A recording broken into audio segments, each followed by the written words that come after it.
नमस्कार सम्पूर्णमा। आजको यस भिडियोमा हामी काल र पक्षबारे जानकारी लिनेछौँ। अब काल र पक्ष भनेको हामीले सानैदेखि पढ्दै आइरहेको एउटा व्याकरणको विषय भयो है। तर अलिकति विद्यार्थीहरूले गाह्रो मान्ने विषय पनि हो यो काल र पक्ष भनेको है। अब यो भिडियो पछि चाहिँ तपाईँहरूले काल र पक्ष कहिले पनि गाह्रो मान्नु हुने छैन र परीक्षामा सोधिने काल र पक्षका प्रश्नहरू पनि हजुरले सजिलोसँग गर्न सक्नुहुनेछ। किनभने आज एकदम प्रभावकारी ढङ्गले हामी यसको अध्ययन गर्नेछौँ, हामी यसलाई एकदम प्रभावकारी ढङ्गले सिक्नेछौँ है त। अब काल र पक्षको कुरा गरिरहँदाखेरि चाहिँ यसको सुरुमा सैद्धान्तिक विषयलाई अलिकति जान्नुपर्छ। म आज परिचय खण्ड नै गरौँ न होइन, परिचय खण्ड अनि भूतकाल एउटा आजको श्रृङ्खलामा गर्छौँ र अर्को श्रृङ्खलामा चाहिँ हामी वर्तमान र भविष्यकाल पनि पुरा गर्नेछौँ। ल अब भूतकालदेखि सुरु गर्नु। सुरुमा कालको बारेमा है त। काल भनेको हामीले व्याकरणमा अथवा भाषामा चाहिँ के अर्थ लाग्छ भन्दाखेरि एउटा काल भनेको चाहिँ अनेकार्थी शब्द हो, हामीलाई थाहा छ होइन। कालको अर्थ अनेक हुन्छ। एउटा समय पनि भयो, हामीले व्याकरणमा पढ्ने समय नै हो है त। अनि अर्को भनेको भूत पनि भयो, अनि मृत्यु पनि भयो होइन। यी विभिन्न अर्थहरू हुन्छन् कालका। अब हामीले व्याकरणमा पढ्ने भनेको त्यो मर्ने भूत त्यस्तो काल होइन। हामीले व्याकरणमा पढ्ने भनेको चाहिँ समयवाला काल है त। अब समयवाला काललाई चाहिँ हामीले वर्गीकरण गर्छौँ। केमा वर्गीकरण गर्न सक्छौँ भन्दाखेरि हाम्रो काल कस्तो किसिममा हुन्छ यत्तिकै पनि सोचौँ त। बितिसकेको समय हुन्छ एउटा होइन, एउटा अहिले भइरहेको समय हुन्छ, अनि अर्को भनेको भविष्यको समय हुन्छ है। भविष्यको समय हुन्छ भनेपछि सुरुमा बितिसकेको काललाई चाहिँ के भन्छ त, भूतकाल भन्छ। बितिसकेका काललाई के भन्दो रहेछ, भूतकाल भनेको पहिले अतीतमा भइसकेका घटनाहरू, कुराहरू, विषयहरू, यी कुरालाई चाहिँ भूतकाल भनिँदो रहेछ है त। अनि त्यसपछि चाहिँ वर्तमान काल भनेको के रहेछ त, वर्तमानको अर्थ के हुन्छ, अहिलेको, आधुनिक भन्ने हुन्छ। अहिलेको समयलाई चाहिँ अहिले भइरहेको घटनाहरूलाई, कुराहरूलाई, विषयहरूलाई बुझाउनको लागि कुन चाहिँ काल प्रयोग हुन्छ त, वर्तमान काल हुँदो रहेछ। अनि त्यसै गरी भविष्यकाल भनेको के रहेछ तपाईँहरूले बुझिसक्नुभयो। भविष्यमा हुने काल भनेको अब अहिले पनि होइन होइन, पहिला बितिसकेको पनि होइन, हुने, पछि हुने समयलाई चाहिँ जनाउने के रहेछ त, भविष्यत्काल रहेछ। अब भूतकालका पनि प्रकारहरू हुन्छन् भनेको त्यसलाई पक्ष भन्छ। भूतकालका पक्षहरू हुन्छन् है। ती के हुन् त, भूतकालका चाहिँ 5वटा पक्ष हुन्छन् र अभूतकाल अन्तर्गत चाहिँ हामी वर्तमान र भविष्यकाल राख्न सक्छौँ। कतिपय व्याकरण किताबहरूमा त्यही लेखिएका हुन्छन्। अभूतकाल भनेको भूतबाहेकका, वर्तमान र भविष्य। अब तर भूतकाल भनेको चाहिँ 5 प्रकारका हुन्छन् है, 5 पक्ष भन्छ त्यसलाई। के हुने भयो त, पूर्ण, अपूर्ण, अज्ञात, अज्ञात, अभ्यस्त अनि सामान्य भूत त छँदैछ, त्यो हामी सबैलाई थाहा भएकै हो होइन। अब सुरुमा भूतकालको अब परिचय दिइराख्दाखेरि परिभाषा हामीले सकायौँ होइन। अब उदाहरण अलिकति हेरौँ है त। भनेपछि परिभाषामा हामीले के भन्यो त, फेरि रिकल गरौँ त, फेरि पुनरावृत्ति गर्नु पर्दाखेरि चाहिँ रबिनले चिठी लेख्यो भनेको लेखिसक्यो नि त। लेख्यो भन्ने क्रियापदले के जनायो त, लेखिसक्यो नि त होइन। भनेपछि रबिनले चिठी लेख्यो के भयो त, यो भूतकालमा रहेछ है। अनि श्यामको हात भाँचियो, श्यामको हात भाँच्यो, यो कुन कालमा रहेछ त, भूतकालमा रहेछ। अझ अझ यसलाई पक्षको आधारमा भन्न सक्छ, भाँचियो भन्दाखेरि त्यो पक्षको बारेमा हामी एकैछिनमा छलफल गर्नेछौँ है। बगैँचामा थुप्रै मानिस थिए, बगैँचामा थुप्रै मानिस थिए। अब थिए भन्दाखेरि पहिला थिए, अहिले छैन हामीलाई थाहा छैन नि त होइन। पहिला थुप्रै मानिस थिए बगैँचामा, अब अहिले त थाहा भएन होइन। त्यस्तोलाई चाहिँ के भयो त, के भनियो त, त्यस्तो काललाई भूतकाल भनियो। अब यो भूतकालको पनि यो कुन पक्ष भन्दाखेरि छ नि होइन, मैले अघि दिएका 3-4वटा उदाहरण, यो चाहिँ भूतकालको पनि सामान्य पक्ष हो यो चाहिँ है। सामान्य भूत भनेको भूतकाल नै हो। अब तर अर्को पक्षहरू हुन्छ, अपूर्ण, पूर्ण, अज्ञात र अभ्यस्त। त्योवाला चाहिँ अलिकति हामीले बुझ्नुपर्छ है त। जस्तै अब सामान्य हामीले बुझिसक्यो होइन, रबिनले चिठी लेख्यो, श्यामको हात भाँच्यो, बगैँचामा थुप्रै मानिस थिए, म घर गएँ होइन। यी सबै कुराहरू जुन चाहिँ पहिल्यै भइसकेका थिए, सामान्य रूपमा भन्नुपर्दा है, कुनै प्रत्ययहरू केही धातुमा प्रत्यय नजोडिएको होइन, क्रिया अलि जटिल नभएको, यी सबै उदाहरणहरू के भयो त, भूतकालका सामान्य पक्ष भयो भनेको त्यसलाई सामान्य भूत भनिन्छ समष्टिमा भनेको त। ल यो त बुझियो होइन, सामान्य भूत त बुझियो सजिलोसँग। अब त्यसै गरी हामी केमा जान्छौँ भन्दाखेरि नि, अब पूर्ण भूतमा जान्छौँ है त।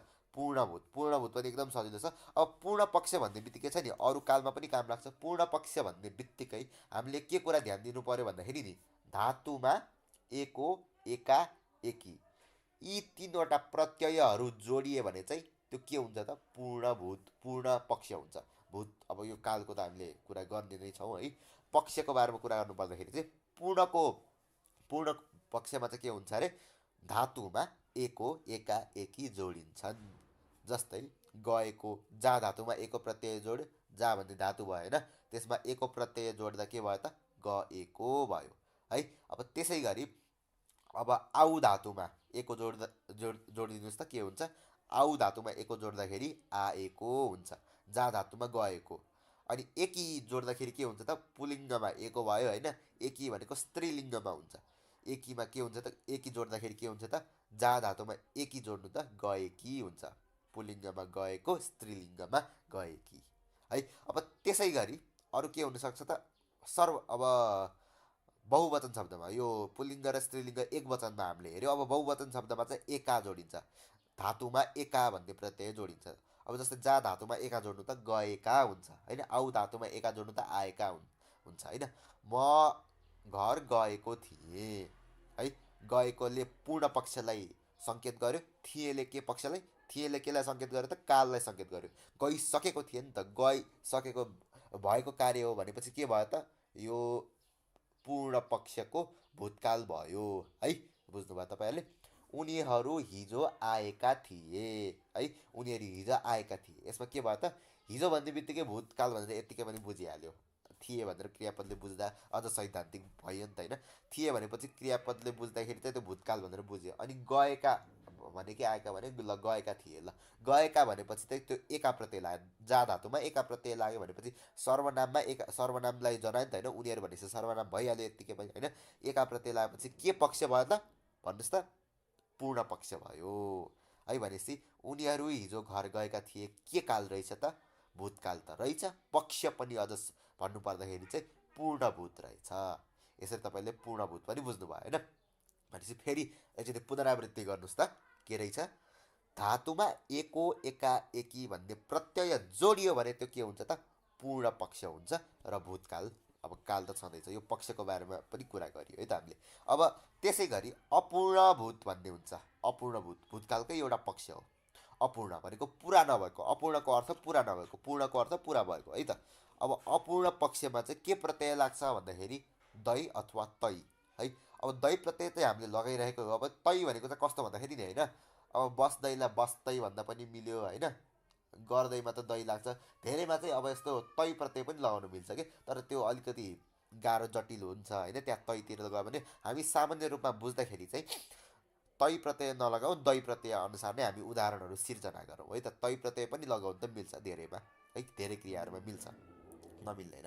अब तै दै प्रत्यय लाग्छ भने अब दै प्रत्यय मात्र भनौँ है त, तै तै भनेर तै के हो भनेर होला है, बस्दै होइन, अब खाँदै, यस्तो धेरै दै नै प्रत्यय हुन्छ, त्यसैले तैमा गइनँ।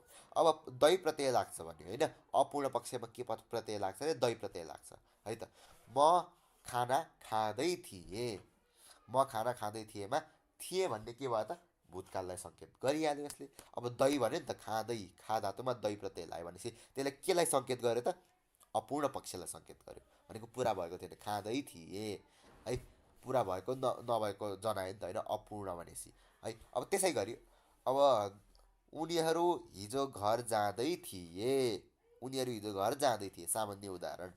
थिएले चाहिँ के जनायो त, काललाई जनायो, कुन काल, भूतकाललाई जनायो होइन, भूतकै हामीले चर्चा गर्दैछौँ, भूतकाललाई जनायो होइन। खाँदै, अब जाँदै थिए, जाँदैले चाहिँ केलाई जनायो त, जा धातुमा दै प्रत्यय लाग्यो भनेपछि त्यसले केलाई जनायो त, अपूर्ण पक्षलाई जनायो है। अब त्यसै गरी तपाईँहरूले पनि विभिन्न उदाहरणहरू सिर्जना गर्न सक्नुहुनेछ, हाम्रो वेबसाइटमा पनि तपाईँले हेर्न सक्नुहुनेछ है। त्यहाँ पनि थुप्रै ज्ञानका कुराहरू छन्, मैले भनेको भन्दा पनि त्यहाँनिर थुप्रै अरू अन्य कुराहरू पनि छन् होइन, उदाहरणहरू छन्, त्यो पनि तपाईँले हेर्न सक्नुहुनेछ है त।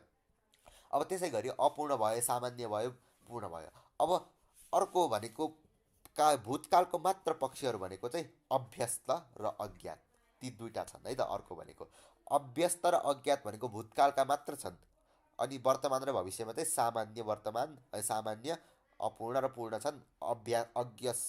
अभ्यस्त र अज्ञात चाहिँ छैन है त, यो भूतकालका मात्र पक्षहरू। अब अभ्यस्त सुरुमा हेरौँ नि त, ल कि अज्ञात हेर्ने, ल अज्ञात सुरुमा सजिलो छ, अज्ञात नै हेरौँ ल। अब अज्ञात भनेको एकदम सामान्य छ, यसमा प्रत्यय के लाग्छ भन्दाखेरि नि होइन, क्रिया कसरी बन्छ भन्दाखेरि धातुमा चाहिँ क्रियाको मूल रूप भनेको धातु, धातुमा चाहिँ के प्रत्यय जोड्छ त, ए छ भन्ने प्रत्यय जोड्छ भने चाहिँ त्यो चाहिँ अज्ञात हुन्छ। अज्ञात भनेको थाहा नभएको होइन, ए छ होइन, पहिला भइसकेको होइन, तर अहिले आएर थाहा भएको। ऊ घर गएछ, उनीहरू घर गएछन् होइन, ए छ मात्र होइन, अब कर्ताअनुसारका क्रियापद पनि हुन्छ नि त होइन। जस्तै बहुवचन भयो भने ए छन् पनि हुन्छ होइन, अनि पुल्लिङ्ग स्त्रीलिङ्ग यही एक वचनका कुरा भए चाहिँ, एक वचन भए चाहिँ के हुन्छ त, ए छ नै हुन्छ होइन। त्यस्तो हुन्छ भनेपछि के रहेछ त, ए छ, ए छन्, ए छे होइन, गएछे, गइछे, गइछे, ए छे गएछे होइन, गइछे भन्छ अझ मानक रूप चाहिँ गइछे हो। यी ए छ, ए छन् यस्ता प्रत्ययहरू, धातुमा यस्ता प्रत्ययहरू जोडेर क्रिया बनेको छ भने चाहिँ के हुन्छ त, त्यो अज्ञात रहेछ। भनेको अज्ञातको परिभाषा चाहिँ के रहेछ त, पहिला भएको भनेपछि भूतकाल त हो नि त, पहिला भएको तर अहिले आएर थाहा भएको, त्यो के रहेछ त, अज्ञात रहेछ। अज्ञात भनेकै अर्थमै के छ त, नजानेको, अन्जान हो अज्ञातको अर्थ चाहिँ है त। भनेपछि उदाहरणहरू तपाईँ पनि सिर्जना गर्न सक्नुहुनेछ होइन। के हुनसक्छ त उदाहरण, तपाईँ पनि ल एउटा दुईवटा सिर्जना गर्नु त। मैले भात खाएछु, अब आफूले भात खाएको त थाहा नहुने होइन, तर नि उदाहरण बनाइदिउँ होइन, के छ र उदाहरण बनाउँदैमा है। अब त्यसै गरी अब अभ्यस्तमा जाउँ है त, अभ्यस्त काल। अब अभ्यस्त कालमा चाहिँ के हुन्छ भन्दाखेरि नि होइन, जस्तो अज्ञातमा ए छ भयो होइन, अभ्यस्तमा चाहिँ थ्यो भन्ने प्रत्यय लाग्छ धातुमा है।